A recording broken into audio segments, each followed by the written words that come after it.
আপনাদেরকে আমরা জানাতে চাই, বাংলাদেশে তো আসলে ধর্ষণ আজকের ইস্যু না, প্রতিদিনই ধর্ষণ হচ্ছে।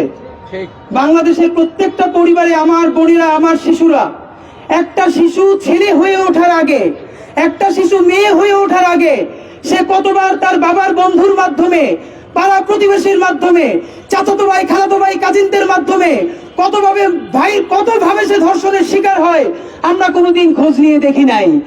এইটা যেহেতু আজকে সামনে এসছে, আপনাদেরকে আমরা স্পষ্ট ভাবে জানাতে চাই, আপনারা জানেন ইনকিলাব মঞ্চ বাংলাদেশে সেই শাহবাগিতা, যেই শাহবাগিতা মানে বিচার মানি না, ফাঁসি চাই, যেই শাহবাগিতা মানে ফ্যাসিবাদের উত্থান, সেই কোন শাহবাগীও যদি ধর্ষণের শিকার হয়, ইনকিলাব মঞ্চ আপামর ছাত্র জনতাকে সাথে নিয়ে সবার আগে তার বিচার চাইবে ইনশাআল্লাহ।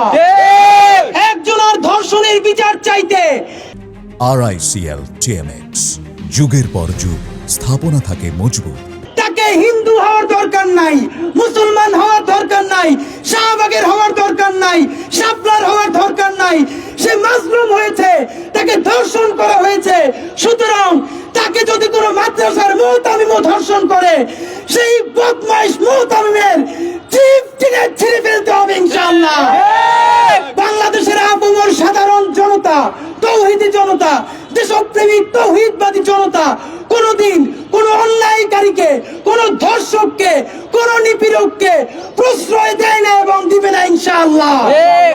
ভাইরা আমার, আজকে যে আসিয়াকে নিয়ে কথা হচ্ছে, আমার সন্তান হয়েছে, এই সন্তানের পরে বুঝতে পারি, আপনারা বোঝেন 8 বছরের একটা শিশু যাকে ধর্ষণ করার মতো অর্গান তার তৈরি করা হয় নাই, তাকে ব্লেড দিয়ে কেটে 5 ইঞ্চি ছিদ্র করা হয়েছে, তাকে ধর্ষণ করার জন্য চক্ষু বন্ধ করলে মনে হয় আইয়ামে জাহিলিয়াত তো যেন ছাড়িয়ে গেছে। তার পুরো বুক, আপনারা জানেন আপনার সন্তান আছে, আপনার বোন আছে, ভাগ্নি আছে, 10-12 বছরেও একটা শিশু ছেলে বা মেয়ে হয়ে কি ওঠে? অথচ এই সমাজে যেদিন থেকে একটা শিশু মেয়ে হয়ে জন্মায়, সেদিন থেকে শিশুর আগে সে মেয়ে হয়ে ওঠে। এই ধর্ষকদেরকে প্রশ্রয় দিয়েছে কে? আজকে দেখতে পাচ্ছি কতিপয় পথভ্রষ্ট মানুষ, একজন হ্যারেসার যে ঢাকা বিশ্ববিদ্যালয়ের রোকেয়া হলের এক বোনকে হ্যারেস করেছে, আমরা সবাই তার বিরুদ্ধে বলেছি। হ্যাঁ, এর সাথে আমরা এটাও বলেছি, বাংলাদেশে ধর্ষণ আইন অনেক বাজেভাবে ব্যবহার করে অনেকের বিরুদ্ধে ব্যবহার করা হয়, তাকে যেন আইনে সাপোর্ট করে সেও যেন ইনসাফ পায়, সেই কথা বলেছি। বাকি দেখলাম বাংলাদেশের কতিপয় উচ্ছৃঙ্খল জনতা, আলেম তৌহিদি জনতা নাম দিয়ে তারা শাহবাগ থানার সামনে গেল। সামনে যাওয়াটাও কোনো অপরাধ না।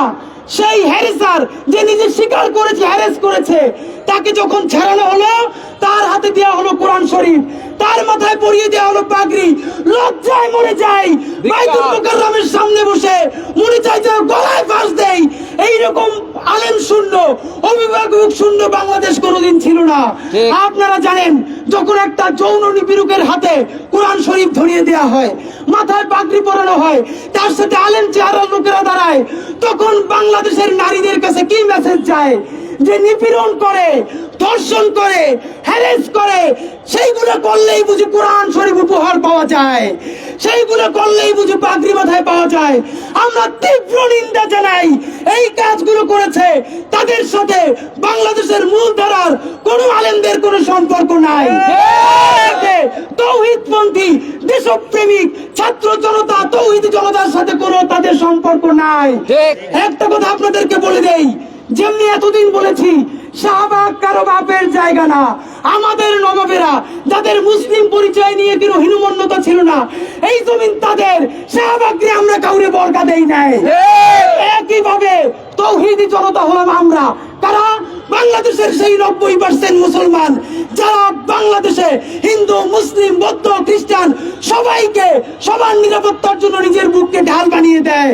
তাই তৌহিদি জনতাও আমরা কোনো পথভ্রষ্ট উচ্ছৃঙ্খল মানুষের কাছে এই শব্দ বর্গা দেই নাই।